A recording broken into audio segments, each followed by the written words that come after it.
On June 24th, 2019, 52-year-old Mark Domino finished his workday like any other. He and his wife both worked at a retail store in Clarkston, Washington. His wife drove a car and parked on the opposite side of the lot, while Mark rode a motorcycle and parked in the back. After his shift, Mark walked out to the parking lot and approached his bike. He leaned in to check it before heading home.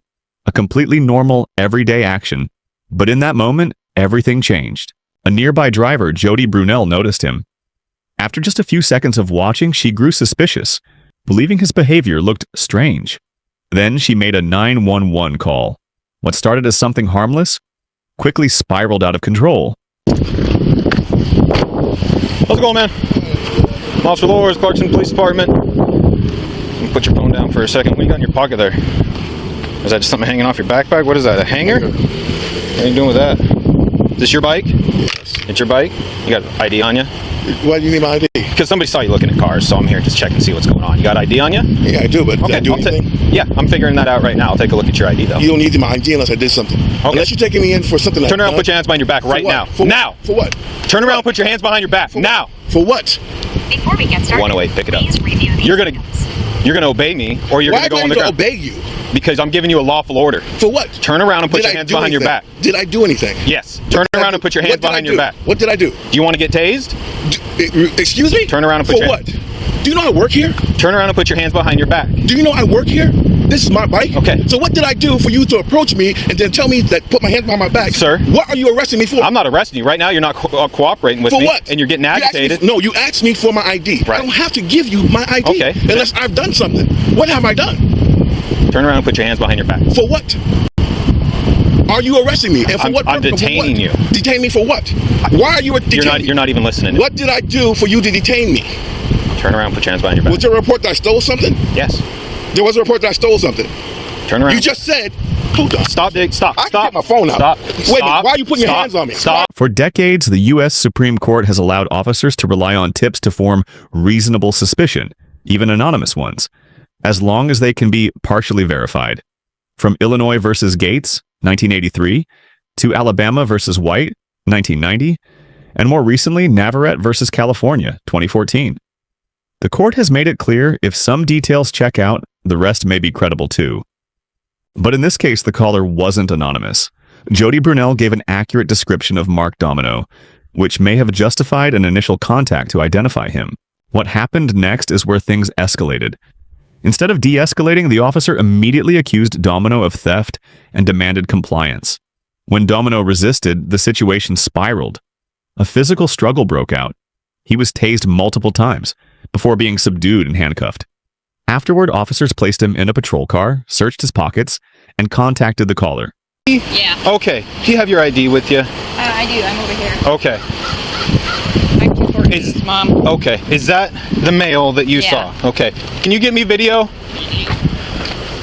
Male that came to this bike, everything that he did. He's an employee. We've got a witness that saw him going into cars, and we just fought and tased him. So right there. That bike, male come to it. Where did he walk?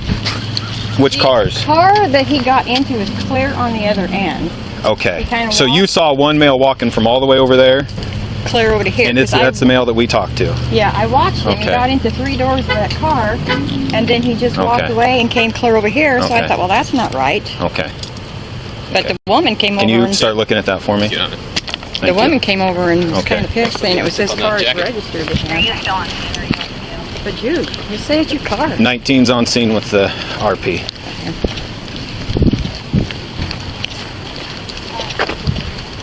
Before showed up, not one of you I know. I'm Brad Peters' mom. Okay, I'm Chris. Hi, Chris. Just so you know, everything's being recorded. Oh, okay. So, So- what did he say when you... How many? He wouldn't say anything to me. How many cars did he look at? Just the one. but Just he- the one. So that one car, far, Like my pickup would a be gray parked. Chevy Aveo, is registered to him, the same as the bike. Okay. He could have. Officer Luris suggested that Domino could have explained himself, but in reality, he was never given that chance.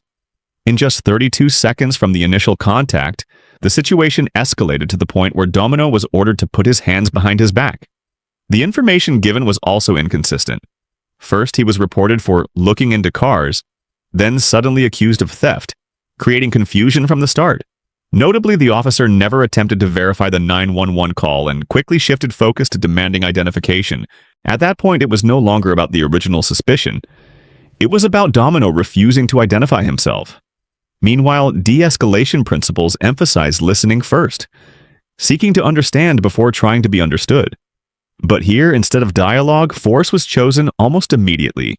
No effort to explain, no opportunity to clarify. And that is what turned a minor situation into an unnecessary confrontation. Hey, Fern. So you saw him get into one car and then walk across Yeah, the parking so lot? say like my pickup was right here. That car would have been right there facing me. So I put my card away, and when he walked down this way, he walked to the passenger side, got in that door, came around this way, got in the driver's door, then got in the back. And there was a car right next to him, so he's holding his keys, but he never used the key on anything. It was all unlocked. And then I couldn't tell if he grabbed anything. Okay. But then he just walked away down this aisle and then just headed straight over here. Okay. So yeah, that looks like a prowl. Right. Okay, let me get you a written statement form. If you could fill that out for me, I'd appreciate it. He just wouldn't talk to you? No, and then he started, like, he was just super agitated, super, I don't have to tell you my name. I'm like, listen, man, you know, so right now you're being detained, you know, and he got all jacked up, and so I'm like, okay, turn around and put your hands behind your back. I'm going to detain you. No. And then once Rabbit got here, he reached into his pocket real fast, and we went hands-on at that point and sort of danced around with him because he's a big dude like this for a while. And then finally he wrapped his arm around me, and I had my taser out already, and I tased him, and we took him down and finally got him cuffed, but we fought with him the whole time. So all he had to do was talk. Yeah, if you would have said that's my car, could have done 2 seconds.